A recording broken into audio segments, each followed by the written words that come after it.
wasn't expecting this, but welcome to the workshop. Today on the show, we're chatting about Trader Fest's live summit, sponsored by SIBO. The guys are on it with me. We're going to have a great panel. So we're going to talk today about what to expect, what to wear, what to drink, what to say. Sort of just kidding about all that, but let's get a little busy on this stuff, plus a few market items after the bell.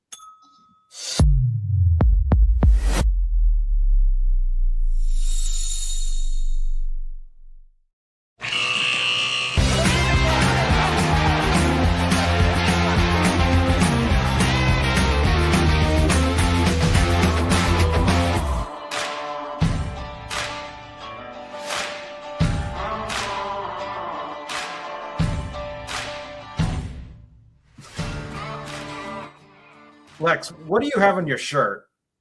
What's that say? Free refills. That's perfect for the topic. I didn't realize we were talking about what to drink. I'm very well prepared for this episode. Oh, you're very well prepared for that. Yeah. So the summit, it's getting full force here. We're getting excited. That is on May 7th and 8th, coming up about a month away now. So always look for the registration link. I will be putting out another video on LinkedIn today, little teaser promo. It will have the link in there, so make sure you register. Use my link because I might give you some special goodies if you come, kind of thing. But the three of us are going to be on a panel. It's going to be hosted by the lovely Molly, whom we haven't seen in a while, but she will be there to kind of keep us in check. And we are going to be talking about opportunity capture and risk transfer with options. Now, the two brainiacs to my right on the screen, they're going to talk about this. I think I'm just going to kind of wing it.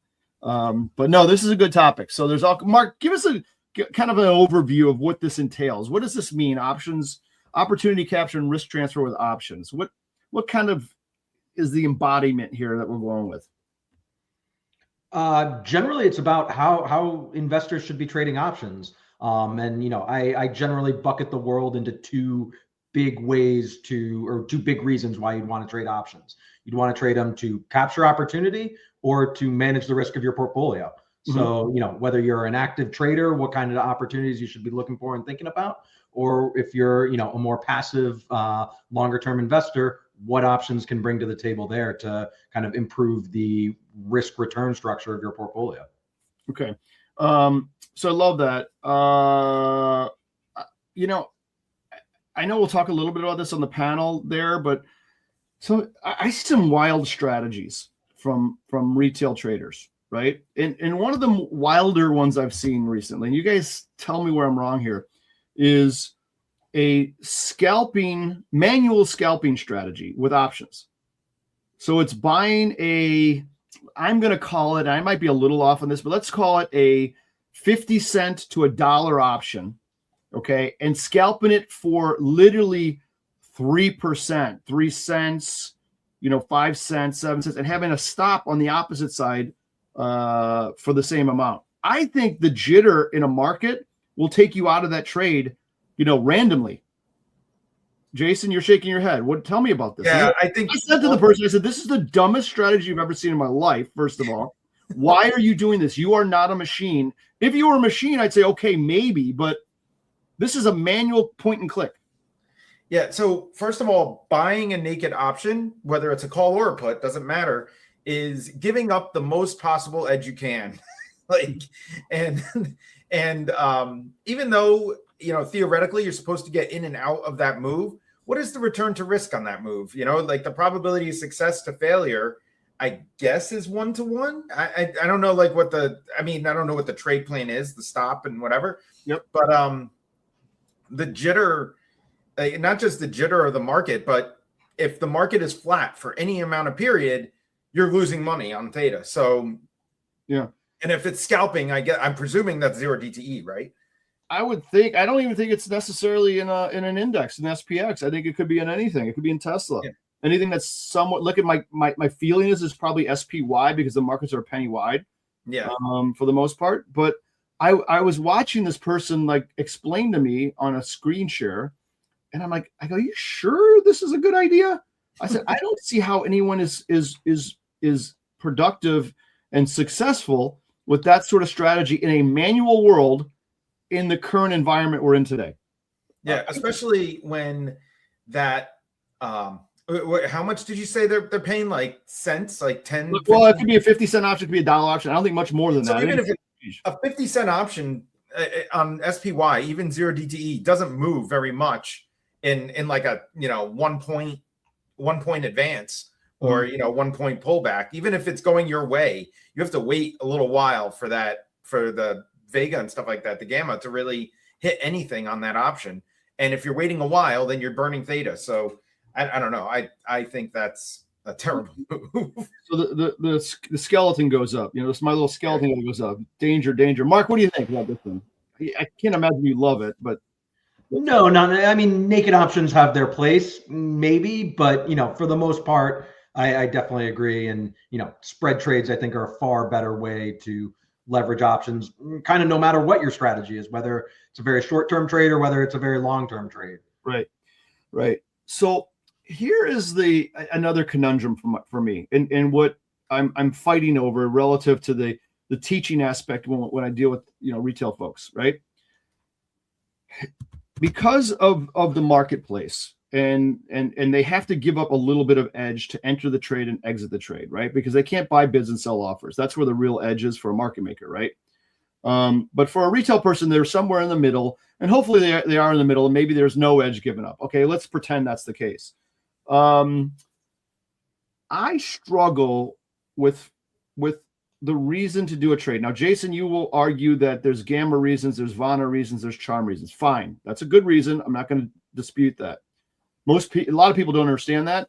But the other thing is, I look at the screen, I look at Tesla, and I'm like, I don't have any idea which way Tesla's going. First of all, what the things I know about Tesla relative to options, I know where implied volatility sits. I know whether it's high or low relative to some scale, and it could be in relation to realized, or it could be in relation to where implied volatility has been and where it kind of mean reverts. Okay, all good potential things. So I could put on a position that's directionless, taking advantage of implied volatility, okay, and being a volatility trader. That's one way. Second way, I know direction, okay, which I don't, but let's pretend I know direction. That's a better way if you're good at it, okay? Now, being good at it means what? I'm not going to say 51%. I'm going to say like 70% you're right on direction. If you give me that skill, billionaire status quickly, right? Because all of a sudden, I'll have the best strategy to put on for options to take advantage of the move, okay? I find that to be the one that people kind of rely on a lot. I can look at a chart and tell you which way a stock's going. I cannot do that, but God bless you if you can. You should be killing it in options. Would you guys agree with that? If you have that skill, which I don't know who does, but maybe people do. Yeah, I'd like to meet them. Yep. Mark, what do you think about that skill? I agree with the last thing you said, that I don't think anyone does. Yeah. Okay. Now, I thought you guys would say that. Now, move it along. Let's pretend you're not good at direction. You're not good necessarily at implied volatility. It's a little bit over your head. Or you're not good at gamma reading and Vana and charm. What's left for you as an options trader? I have an answer, but I want to see what you guys think. And you might say nothing. Get the hell out of the game, right? Any thoughts? So sometimes I get the question of where do I start, right? When people are trying to trade, and what is my edge? And I tell everybody, things, right? Like you're not completely oblivious to the whole world. You didn't wake up from a coma, a 20-year coma, wake up and say, I want to trade, right? Yep. A lot of times when people ask me, I'm like, well, what do you do for a living? Oh, work for UPS. I work in the warehouse. Well, you know things, shipping traffic, like all these, things. Yep.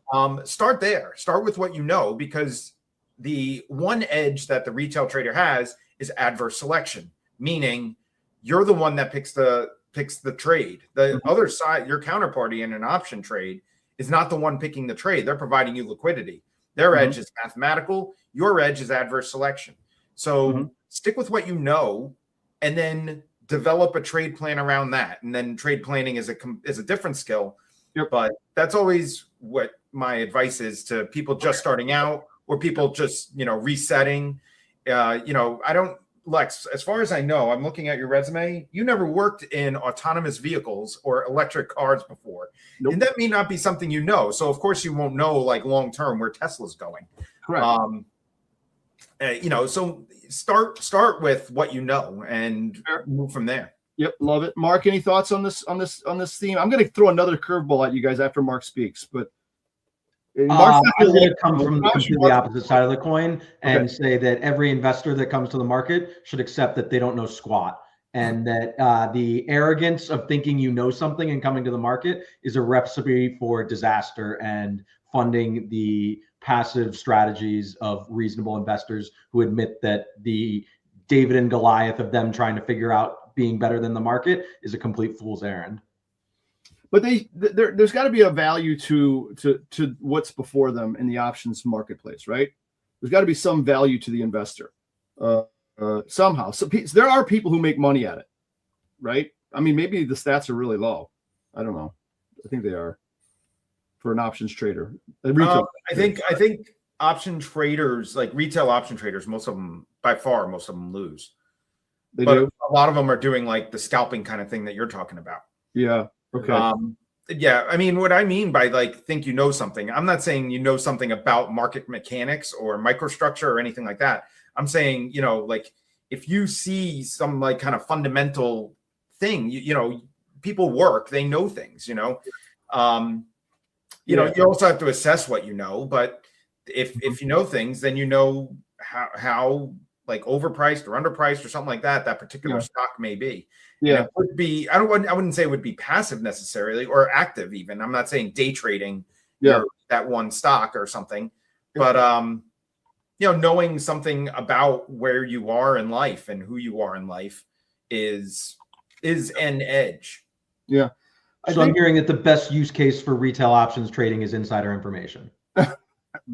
Insider would mean they're CEOs, but and we wouldn't have time. But yeah, like kind of something that like I have a friend. I said UPS because I have a friend who works at UPS. He works in the warehouse, and he knows like in general what the shipping traffic looks like. He knows like how many packages are coming through, especially on Christmas, and and all that kind of stuff. And so he knows, and UPS offers him stock at a discounted price, and he always asks me, he's like, is it a good idea to buy this with this holding period? And I said, well, you know whether it's going to go up or down. You see what's in front of you. Yep. So and he does well like that. Yeah. So. Okay. Fair. Mark, I'm sure I know you have some tales about how you can do well. You, not you personally, but you generally in the options market. Let me throw this at you guys and see what you think. Okay. All right. Here's another one, a theory of mine. And this is all retail based. I'm not talking about the pro side. I'm talking about retail. If you open up an options chain or you have a watch list of stocks that you like to look at, including the SPX, including, indices like that, and you look at it and you don't know how to read charts and you say, what am I going to trade today? Okay. Either it's going to be directional or not. Okay. Now, if it's not directional, you can do one of two things. You can take advantage of theta and premium and sell it. And what you need to have happen is not have a catastrophic move in either direction of any sort of velocity and direction or size, right? If that is true, the one thing that's on your side in terms of an edge is time. It doesn't stop, and options will continually decay, right? And they will get less and less cheap unless you do fall into the crap pile of a big move like we had yesterday. Okay. I'm not saying that's a great strategy. I'm saying that's a possibility. You don't need to know direction. You just need to know how to manage risk and understand high and low relative to implied volatility and all that kind of good stuff. The opposite of that, again, not knowing direction, is I think implied volatility is really low relative to realized whatever. I don't know which darn way the stock's going to go, but it doesn't matter because I'm going to have gamma and I'm going to buy options so that gamma will bail me out irrespective of the way it goes. And what's against me is what? Time. Time's going to tick, and it's going to make that position go down. So there's two strategies that don't rely on direction, but rely on time in a positive and a negative way. One has convexity to it. One doesn't want to see convexity, right? Is that legitimate in terms of understanding that those two realms of possibility? Now I don't have to ever look at a report of what Tesla's earnings are going to be or what, how many cars they sold. Doesn't matter. Either it's not going to move or it is going to move, and I want to be a part of one side or the other. Any of that make any sense?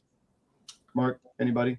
You need a major trade plan, because just putting on, I don't disagree with that. Yeah, you need a trade plan, because those two are directional trades. They're just lack of directional trades or excessive directional trades. And that's a little bit, you're not going to read a chart even to see that, you know what I mean? Like, yep. And so they do have direction involved. Unless you're delta hedging, you have a directional trade. Yeah. Yeah, and you could look at for either one of those, you could use delta hedging to kind of mitigate risk or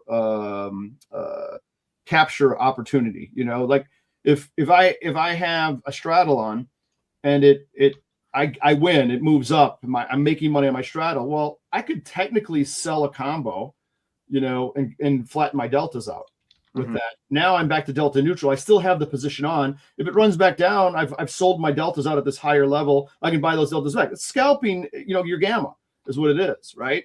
I mean, that's typically reserved for a pro trader. I get it. Right. I see retail people doing stuff like that. I guess what I'm getting at, my point here is more around the failure of understanding direction well, and why put that as part of your equation. It doesn't matter which way it goes in the long gamma scenario, just go. And it doesn't matter which way it goes in the short scenario, just don't go. Right? Kind of Which thing. is a directional thesis. Or not, or lack of one. It depends on how you look at it, I guess. Yeah. It goes back to my other thesis about insurance salespeople and insurance companies. They sell premium, which I'm a fan of, believe it or not, but I need to get paid the right premium in order for me to sell it. And I keep reiterating this. Warren Buffett will sell you premium for your hurricane insurance if you live on the ocean in Florida and in a high hurricane zone. You will be able to buy it from him, but you are going to pay out your ass to have it. And he's going to say that risk is worth me selling it, because I've done this actuary table and I know that I'm going to get hit once in a while, but man, the price they're paying is worth it for me to sell it to them. I'm kind of getting at that relative to your ability to understand, implied volatility, when it should be sold and when it should be bought, I suppose. I forget the economist, but talking about how insurance overall is an economically inefficient industry, because you end up paying way more than you ever would have. Yeah. Most people would end up paying out more than they get in for that. I mean, Insurance is basically put options. Yeah. I could tell you right now that I have paid exceedingly more money in car insurance than I've ever redeemed.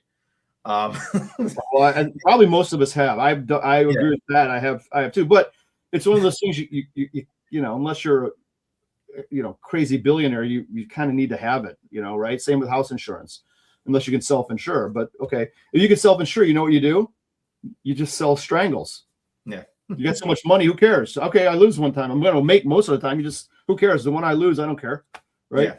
All right, Mark, I got to get you in here. You're looking like you're angry with me for all this stuff. No, it's very good. I mean, like, what the insurance industry does is they kind of just arbitrage fear that timing or sequence timing, right? That they're there to sit on a pool of capital and manage capital that they can pay out when you have that incident, but you can't save up and pay out that incident if it happens in year 2, or if it happens, if it happens in year 50 and you've been diligent about saving up, sure, you're much better off, but the risk of that sequence or, layered on with some fear, like that's what they're selling you. Yeah, for sure. So the other thing too that is interesting about, and I'll talk a little bit more about this, a little bit further about the short side of premium. Excuse me, because I know zero GT has come into the picture pretty hard, right? And we've always had it, but we haven't had it as frequently. So now we have it frequently. So what I'm seeing a lot of retail folks do is they use the zero DT and the 1, 2, 3, 4, let's call it maybe 5 DT, and they tend to they pick their poison. They either sell it the day of and buy it back, and be very disciplined about where they take their losses and their profits, right? Very disciplined, which is good. I love it. There's a 1 DT play too, where you take overnight gap risk, okay? And you say, I'm going to sell premium because now with 1 day more, my, let's say 10 delta that I'm selling is all of a sudden going to be spread out because of the time factor, as opposed to doing it in the zero DT. So 10 delta is going to be way more strikes out. So I'm buying a little bit more, space for my short iron condor or whatever the hell they're doing, right? Totally understand that. But you take gap risk. Now, gap risk, there's a tell in gap risk, right? And the tell is available to all of us. What that tell is that we can see a news calendar of what's coming out the next morning, FOMC, you name it. And you, as a trader, a disciplined trader, can decide, am I getting paid enough? Is the hurricane close enough? Am I getting paid enough to take the gap risk based on the news that's coming out? Right? Trump was going to talk yesterday night, or maybe 2 nights ago, about the ceasefire plan. And if Iran didn't agree to it, he was going to bomb them into the Stone Ages, whatever. And it came out positive. I could tell you the night before, I said the risk in this strategy in the market is up. Without a doubt. I said 1,000% this is a upside risk. Well, we opened up 160 spoon handles, right? And I was right there. Why am I right on that? Well, I had a thesis about it. Okay. Certainly could have been wrong. I had a thesis.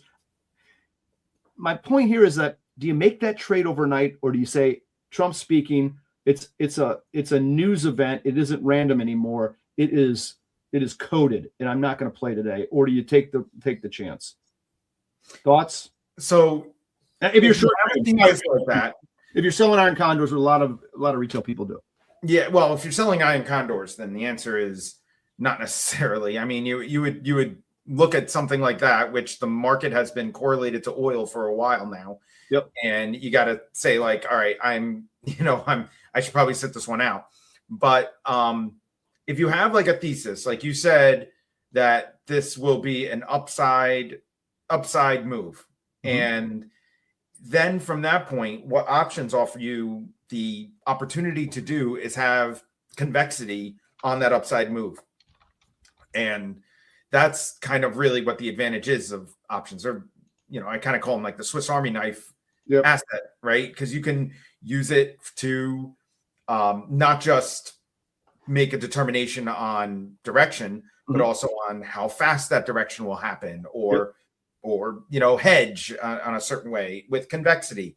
So I think, like, as long as you have a solid trade plan around your thesis that has a positive return to risk, then that's how I would trade it. Like something like a news event is, again, you have to look at the price you're going to pay for the option or the spread. Or the price you're going to sell it for. Either way, either side. You have to buy it cheaply enough and sell it expensively enough to make it worth your while, right? Right.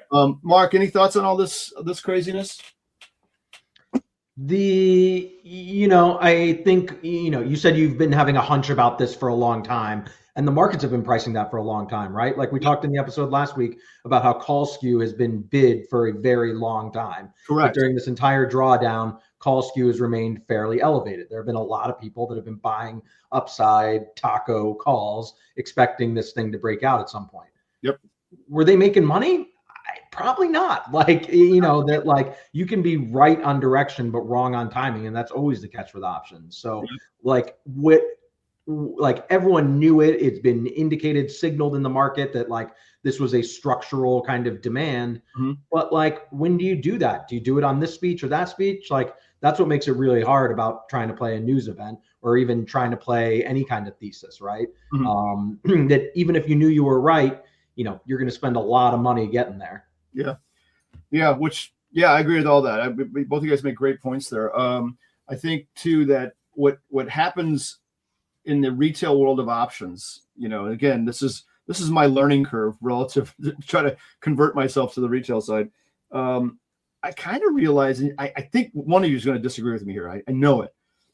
I've kind of like distilled option strategy down to like 4 things, right? Call spreads and put spreads, and you could say it's 4 they could be debit or credit, okay, just depending, right? I love those, and that's it.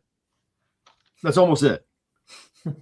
I think everything else becomes complicated. If I have a directional bias, I'm going to buy a call spread, sell a put spread, upside directional, or vice versa on the downside, right? I can do an iron condor, combine 2 of them together, long or short. I can do an iron butterfly, long or short. They're all the same thing, more or less. They're call spreads and put spreads, right? I can do one or the other, combine them together, right? Do I need to do a butterfly? I got to tell you my theory on butterflies. I was a butterfly trader on the floor. What does that mean?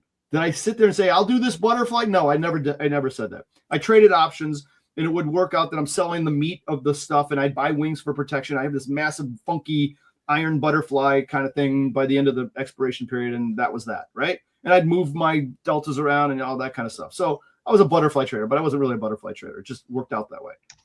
For me to put on a butterfly now, I got 1 by 2 by 1, and where is it going to settle? Again, I'm back to direction. I'm back to pin the tail on the donkey again. I got to have that direction and be right about it. Whereas if I just have gamma, or if I'm just short gamma, I'm just coming in and looking at the market. I'm looking at one number. What are the S&Ps doing? Oh, I'm short gamma today. I'm short premium. That's for real. I really am. SPUs are down 15. I'm making money. I got to tell you, I go look at my machine right now. I'm up. I'm going to go take it off when we're done with the show. I won today. I got paid for it, and I decided to do it.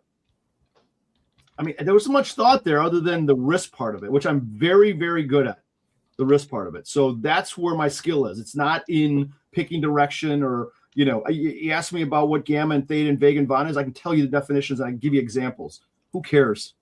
For me, who cares? I just know that I'm selling things for $2 and buying them back for $1. A lot. Right? And when I'm wrong, I'm getting out for $2.50. I'm not getting out for $5. I'm not letting it go to $5. Okay. I hate to burst everyone's bubble here on who's watching, but I think you should be encouraged. You know why I think you should be encouraged? Because you don't have to make options trading that difficult. You have what Jason does with all his metrics. Super important. It gives you a vision into what's going on, right? I love that. That's what the Greek profile does. It gives you a vision. It's like dials in a cockpit, right? To fly the plane. You need them all. You might not use them all the time, but they're there to give you an indication of something, right? If you can use that value to enhance your trading style, that should be very simple in its entirety. God bless you. All right, someone knocked me off the chair here. I've talked too much, for God's sake. I like calendars for downside. I forgot calendars. That's my other one. That's my third one. Calendars diagonals. So that's my last trade. Sorry, I forgot about that one. You're right. Mark, thoughts, comments? You're being quiet today. I'm scared. I'm afraid you're going to yell at me after the show. No, not at all. I think that covers it. I just don't have anything else to say. Okay, you nailed it. Okay, yeah. Mark's been Eeyore this episode. Yeah. You know nothing. That is the hill I will die on. None of you know anything. Yeah, I love one of the butterflies. I did a Nike trade the other way. Again, this is not investment. Don't follow me on this, please. I bought a call spread. Why did I buy a call spread? Okay. I don't know why I bought a call spread. It's 200 days out.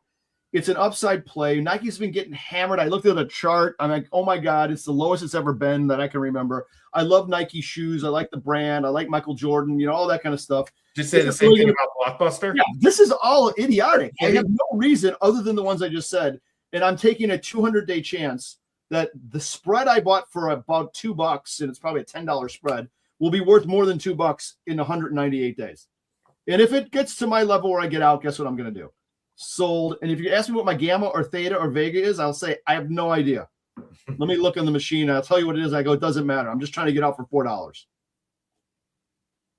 Sorry. I hate to be a party downer. Well, no, I mean, but party downer. You need to know your theta. Like then you're not going to, like what level, at least you can plot it out. Like Tradier has the what if thing where you can plot it out and say like, okay, where does Nike have to get to for me to sell this at $4? Yeah, exactly. That's a good exit plan. All right. I yapped too much today. I told you Mark was going to get mad at me. I'm just on this rampage right now. I'm on this rampage. So I'm on the same rampage. I just have one thing to say is that none of you know anything. That- and trade like you're a moron. Right. That's me. I'm the head moron. That's right. All right. Gotta go. That's his new tagline. Don't forget Harvested Financial. Trade like you're a moron. I might use that. I like that. All right, off we go. Trader Fest live. Look for the registration links. I know we're sending a lot of emails. I will put it on LinkedIn. It'll be in the description on this recording down below on YouTube and Trader Hub. Email me. Jason, one of you guys might have emailed me the other day to talk about something, which was kind of fun. I'm glad he did it. It's lex@tradier.com. I love emails. I love talking. I love getting on Zooms and helping people. So feel free. I welcome it. Jason at damfunds.com or vol.land. Is that right? Yep. Okay, Mark. Come check me out at demothetape.com. I got a new post up from the Till talking about consolidation of market makers and what that means for the industry. Hey, interesting. Speaking of that, there's a nice article from our friend Chris. I won't say his last name, but Chris, whom you know, Mark, and he was talking about Jane Street and how mega successful they've been, and blah blah blah. It was really interesting. So yes, he has a very good post today about the market making business. Yes, very cool. Good. All right, good deal. See us in Florida May 7th and 8th. We will be on the panel and we'll milling around talking to you, asking questions. Hope you can make it. It's going to be a great time. And we're just gonna have a hoot, and it's gonna be super educational. So try to make that if you guys can. All right, guys. Talk later. Mark, what else can you say? Happy trading. All right, do it.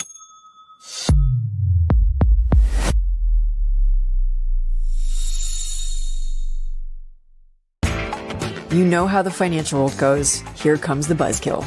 Please make sure to take some time to read this boring disclaimer. We will owe you one.